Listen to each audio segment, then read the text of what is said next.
everyone. Welcome back to Daily English Talk. I'm Lily. I'm Tom. If you're new here, please don't forget to like this video and subscribe to our channel. We create fun and practical English lessons to help you speak with confidence.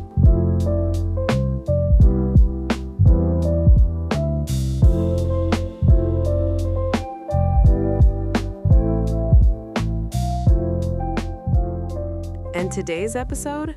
Oh, this one is close to my heart because today we are diving deep into the world of feelings.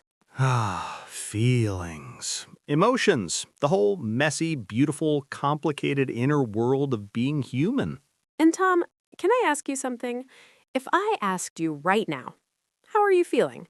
What would most English learners say? I am fine, thank you. Every single time.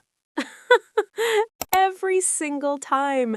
And there's nothing wrong with fine, but today we are going to give you so much more because English has this incredibly rich vocabulary for emotions, and most learners just never learn it. By the end of this episode, you're going to have 15 powerful new words and phrases to express your feelings precisely. Not just happy or sad, but ecstatic, nostalgic, conflicted, drained. The kind of vocabulary that makes native speakers turn and go, wow, your English is amazing. So if you're new here, smash that subscribe button right now. And if you're a regular listener, you are our favorite people in the world, and you know that. We love you all equally, unless you skip the review section. Then we judge you a little bit. Just a little bit. All right, are we ready? Let's go. Okay, Tom, I want to start with a little game. I'm going to ask you how you're feeling, and you are not allowed to say fine, good, or okay. Deal? Oh, that's hard. Those are like my safety words. I know, but that's the whole point. So, Tom, how are you feeling today? For real? Okay.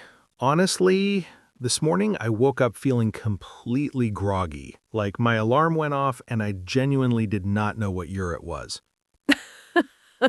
We've all been there.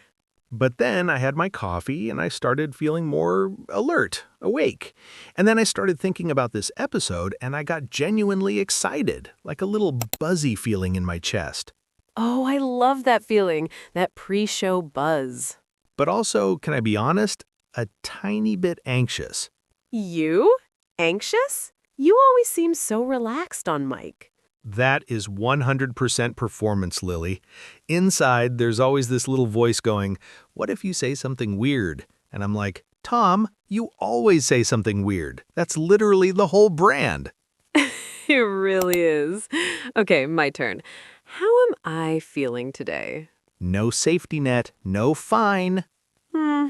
I'm feeling really content, actually. Like I slept well, I had a lovely morning, the sun was out, and I'm sitting here with my favorite podcast co-host.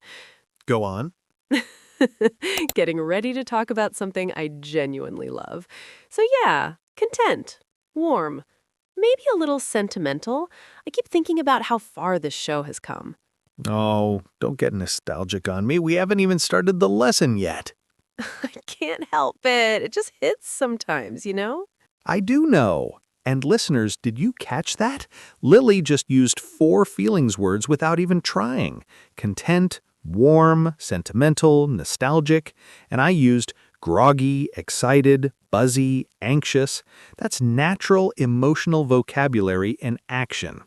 Okay, I'm fine. I'm okay. Let's do some grammar. The show must go on. All right, grammar time.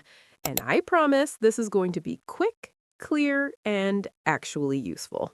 We're not here to make your head spin. We just want to give you solid structures you can use immediately. Ready? Structure number 1, and this is the most basic, most common one. I, she, he, they, plus feel, plus adjective. I feel overwhelmed.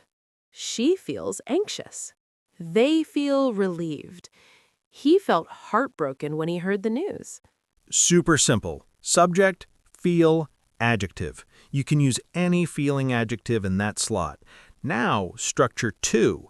I, she, he, plus am, is, are, plus adjective. Example, I am ecstatic. He is devastated. We are absolutely thrilled. She was visibly shaken after the accident. What's the difference between structure 1 and 2, Tom? Great question. I feel nervous is a little more personal, more focused on your internal experience. I am nervous is a slightly more objective statement, but in everyday English, they're basically interchangeable. Don't stress about it too much. Thank you, because that used to confuse me too.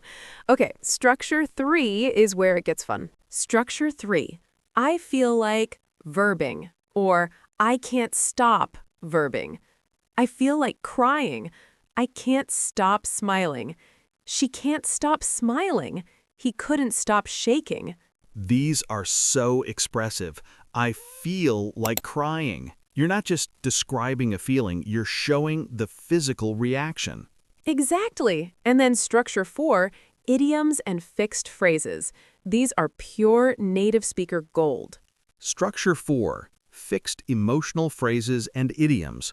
I'm on cloud 9. This means extremely happy. My heart sank. Sudden deep disappointment. I'm over the moon. Thrilled. Ecstatic. I'm at my wit's end. Completely stressed. Don't know what to do. I've got butterflies in my stomach. Nervous or excited.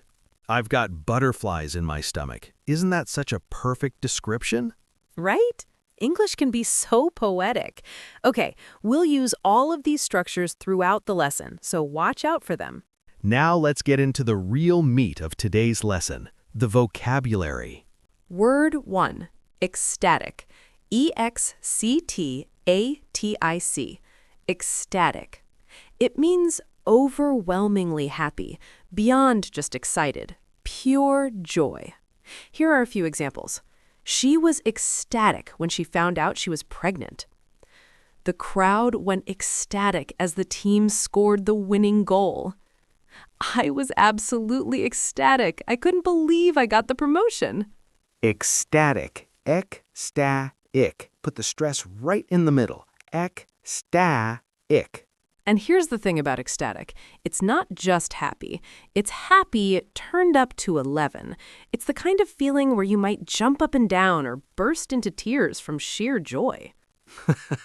Like when your flight is canceled, but you wanted to miss that work meeting. That is horrible, but so relatable. Okay, my real story. I was ecstatic when I got my first ever fan message for this podcast. Someone wrote in and said daily English talk changed how they felt about learning English. I literally cried. Aw, that was a good day. I remember that. It was, because you work so hard at something and then someone says, hey, this mattered to me. That's ecstatic territory right there. Remember, ecstatic equals extreme happiness. Save it for the big moments. Word 2. Content. Content. Adjective. Quietly satisfied. Peaceful happiness without needing more. Example. I'm not rich or famous, but I'm genuinely content with my life. He looked content, just sitting there with his coffee and his book. After years of searching, she finally felt content. Content. This is my favorite kind of happy, honestly. Tell me more. Ecstatic is the fireworks. Content is the warm fire. It's not loud, it's not dramatic, it's just this deep, settled sense of everything is okay. I am okay. That's beautiful. I feel content on lazy Sunday mornings. No plans, no rush, just coffee and the newspaper and the sound of rain outside. Oh, see, you're a poet and you don't even know it. No, don't push it. Oh, important pronunciation note here. As an adjective, content, but as a noun, like YouTube content or the contents of a bag, content. Completely different stress. That's a really common mistake, actually. Even advanced learners mix those up. Proud. Grammar Tom saves the day again. Word 3, grateful. Grateful is an adjective. Deeply thankful, appreciating what someone has done or what you have. For example, I'm so grateful for your patience with me. She felt grateful just to be alive after the accident. We are truly grateful for every single listener. Grateful. This is one of those words that, when you say it, you can feel it. Yes, it has weight. I'm thankful is nice. I'm grateful lands differently. It has more depth, more sincerity. When I moved to a new city and felt really isolated, didn't know anyone, everything was unfamiliar, my colleague invited me to dinner with her family. I didn't even know her that well. I was just so grateful, like genuinely moved. Aw, that is lovely. That one dinner changed my whole experience there. Sometimes gratitude hits you so hard, it almost hurts, you know? I do know, and that's what this word carries. Use it intentionally because people feel it when you do. Word 4. Elated. Elated is an adjective, meaning joyful and proud, happiness from an achievement or great news. For example, he was elated when his novel was accepted for publication. Or, the team was elated after their comeback victory. Or, I felt elated and exhausted at the same time. Finishing that marathon was everything. Tom, what's the difference between elated and ecstatic? Ooh, good question. They're close, but elated often has a sense of achievement. It's happiness that comes from accomplishing something, getting good news, reaching a goal. Ecstatic is more pure, overwhelming joy. It doesn't need a reason. So you could be ecstatic for no reason at all on a beautiful day, but elated usually comes after something happens. Exactly. Like I felt elated when I passed my CELTA teaching qualification. I'd been studying for months. When I saw the result, I was elated, proud, relieved, joyful, all at once. Perfect. Elated, achievement happiness. File that away. Word 5. Overwhelmed. Overwhelmed is an adjective meaning buried under too much emotion, work, or stimulation you can't handle. Examples: I'm completely overwhelmed with everything on my plate right now. Or she was overwhelmed with emotion at the award ceremony. Don't feel overwhelmed. We'll take it one step at a time. Overwhelmed. This is a very 21st century feeling, isn't it? Isn't it just? We have more information, more choices, more notifications, more demands than any generation before us. Overwhelmed is practically the official emotion of modern life. Nodding. When I was finishing my master's thesis, working on it while also teaching full-time, I remember sitting at my desk one night looking at my to-do list. Word 5. Overwhelmed. Overwhelmed is an adjective meaning buried under too much emotion, work, or stimulation you can't handle.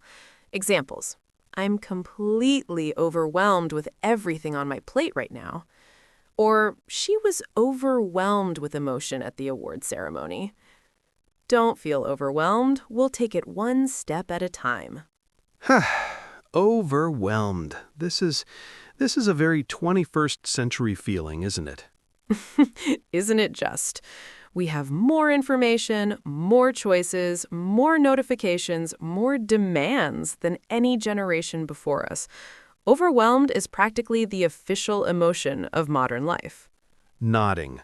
When I was finishing my master's thesis, working on it while also teaching full-time, I remember sitting at my desk one night looking at my to-do list and thinking, I cannot do all of this. I literally cannot. And I just sat there, couldn't move. Sympathetic. That paralysis feeling when there's so much you can't even start. Exactly. But here's something important. Naming the feeling helps. I said out loud, I am overwhelmed. And somehow just saying it made it a little smaller, like I'd identified the enemy. Encouraging. There's actual psychology behind that. When you can name an emotion, your brain processes it differently. So English learners, learning this vocabulary isn't just good for communication, it literally helps your brain handle feelings better. Amazed. Daily English talk. Good for your English and your mental health. Honestly, not even joking. Word 6. Drained. Drained. Adjective. Completely empty of energy, physically or emotionally exhausted. Examples. After that 12-hour shift, I was absolutely drained. Emotionally drained. She had nothing left to give. That conversation left me feeling completely drained. Drained. So different from just tired. Curious, walk us through the difference. Tired is your body saying it needs sleep. Drained is something deeper. It's when your energy reserves, your emotional reserves are just empty. You know that feeling after a really difficult conversation or after spending time with someone who takes and takes and takes? Nodding slowly. Energy vampires. We've all met them. Oh, absolutely. 5 minutes with certain people and I am drained, like someone pulled a plug. Can you be physically drained or just emotionally? Both. After running a half marathon for the first time, I was physically drained.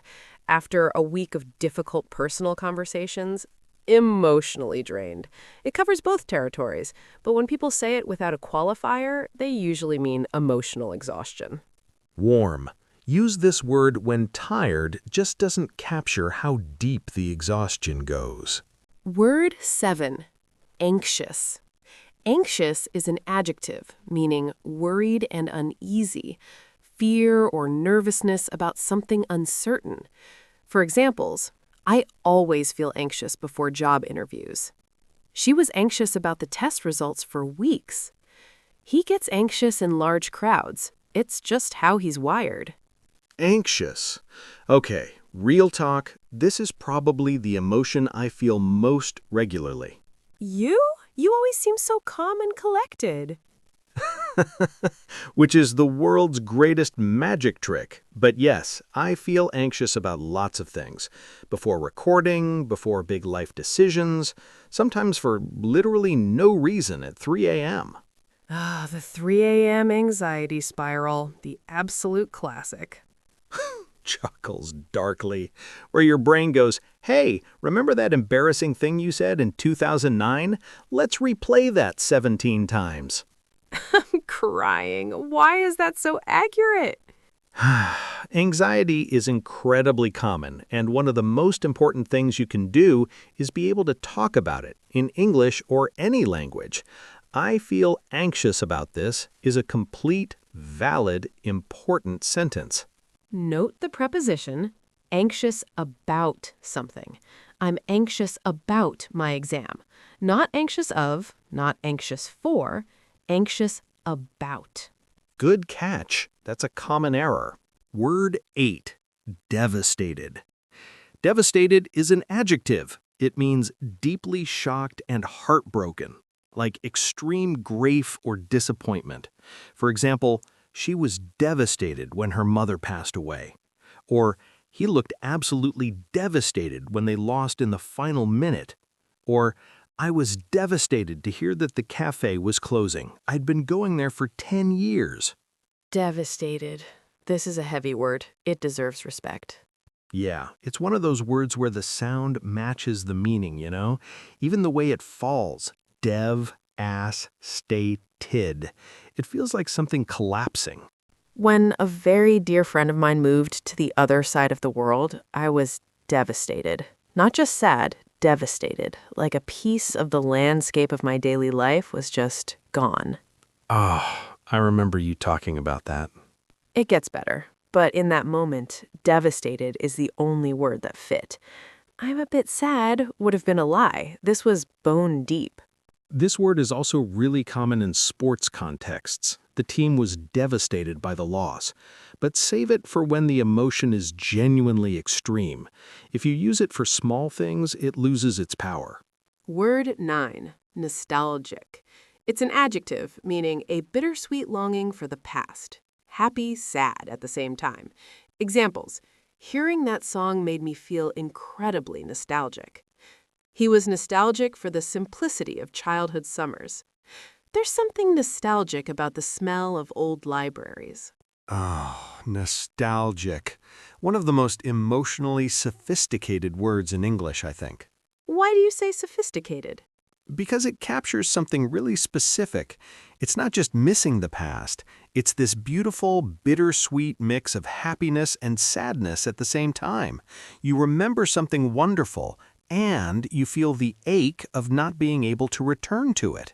It's like happiness with a shadow. Yes, happiness with a shadow. That's perfect, Lily.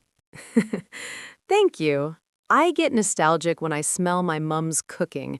Instantly, I'm back in her kitchen as a child, and I feel so warm, but also a little sad because time has passed and things are different now. Or old photos, or hearing a song you haven't heard in 15 years. That rush of, oh, I remember who I was when I heard this. English learners, if you want to sound truly fluent and emotionally articulate, nostalgic is a must-have word. Use it. Word 10. Conflicted. Conflicted. Adjective. Torn between two opposing feelings, desires, or loyalties. I feel conflicted. Part of me wants to stay, but part of me knows I need to leave. She looked conflicted when he asked her to make a choice. He was conflicted between his passion and his practical responsibilities. Conflicted. Oh, this one is so grown up and nuanced. Why are you being mischievous about conflicted? Because I have a story. So I was once offered a job that was objectively a better opportunity. More money, more prestige, exciting work. But it meant leaving my team, my friends, a place I loved. I was so conflicted. Curious, what did you do? I stayed, and I don't regret it. But for weeks I was walking around feeling this internal tug of war. Go, stay, that's conflicted. When two equally real parts of you want opposite things. Nodding. It's also really useful for talking about ethical dilemmas, like, I feel conflicted about eating meat, I care about animals, but I also love food traditions from my culture. Impressed. That's a very real conflict millions of people have. Exactly. Conflicted is the word when life isn't black and white, which, honestly, is most of life. Word 11. Apprehensive. Apprehensive. Adjective. Anxious or fearful about something coming in the future. Examples. I'm a little apprehensive about starting over in a new city. She felt apprehensive as she waited for the doctor to come back in. He was apprehensive about the meeting. He knew it wouldn't be easy. Tom, how is apprehensive different from anxious? Good question. Anxious is broader. It can be a general state, even without a specific cause. Apprehensive is almost always about something specific in the future. It's an anticipatory fear, something bad might happen feeling, directed at one particular thing. And apprehensive feels a little more measured? Less intense than panicked, but more than just nervous. It's like the word itself sounds careful. Apprehensive. It takes its time. I was apprehensive before my first solo trip abroad. I'd never navigated a foreign country alone. Every what-if scenario played out in my head. And how did it go? It was the best thing I ever did. But in the weeks before, genuinely apprehensive. That word nails it. Word 12. Relieved. Relieved. Adjective. Free from worry or tension. The feeling when something bad didn't happen. Examples. I was so relieved when I heard she was safe. He let out a long breath, relieved it was finally over. We were all relieved when the results came back negative. Relieved. There's actually a physical sensation attached to this word, isn't there? That exhale, that release, the tension leaving your body. Relief is one of the most physically distinct emotions we have. Storytelling. I was waiting for my mom's surgery results last year. 3 hours in a waiting room. My leg wouldn't stop bouncing. And then the doctor came out and said everything went well, and I felt this wave of relief wash over me, like a dam breaking. Aw, I remember you texting me. I was so relieved too. Thank you. That meant a lot. See, relieved is the post-worry emotion. You had the anxiety. Now it's gone, and what you feel in its place is relief. Warmly, it often comes with a sigh, a smile, maybe some tears. All of those are valid. Don't be surprised if you cry from relief. It happens to the best of us. Okay, it's your turn now. This is the part I genuinely look forward to most. Cool. Today's question is in 2 parts. Ready? Question 1. Using today's vocabulary, describe how you feel right now, in this moment. Use at least 2 words from the lesson. Question 2. Tell us about a time you felt nostalgic. What triggered it? A song, a smell, a photo? I'll go first. Right now, I feel elated because I think this was one of our best episodes, and a little nostalgic because talking about all these emotions reminded me of so many moments in my life. Oh, that's lovely. My turn. Right now, I feel genuinely content and grateful. This little podcast we've built together, these conversations, this community, I would not trade it for anything. And when we played that intro music earlier, I felt nostalgic for our very first episode. We had no idea what we were doing. We genuinely did not. That first episode, we don't talk about that. We do not. But we grew, and you all grew with us. That's beautiful. Drop your answers in the comments, our community group, or tag us on social media. We read every single one. Every single one. And if you're feeling brave, record a voice memo saying today's 5 key words out loud and share it. Hearing yourself speak is one of the best things you can do for your fluency. All right, incredible people. That is a wrap on today's episode of Daily English Talk. Thank you. Seriously, from the bottom of our hearts, thank you for choosing to spend your time learning with us. Out of everything you could be doing right now, you chose to grow. That is not a small thing. Language is one of the most human things there is. And when you can express your feelings, your joy, your grief, your confusion, your wonder in a second language, that is a superpower. You are building that superpower every single time you tune in. So keep showing up. Keep practicing. Use 1 word from today in a real conversation this week. Just 1. It counts. It all counts. Now, next week's episode. Tom, do you want to tease it? Next video, we are getting into the world of relationships. How to talk about friendships, romantic feelings, falling out, making up, setting boundaries, saying I love you. Drama, emotion, real-life English. It's going to be so rich. And I may or may not have some personal stories that are very illuminating. Oh, we are absolutely going to need to talk about those. Listeners, subscribe now so you do not miss it. Trust me on this one. This man has stories. That's all I'm saying. Until next week, keep talking, keep feeling, keep being your wonderful multilingual selves. This has been Daily English Talk. See you next time, everybody. Bye. Bye. We love you.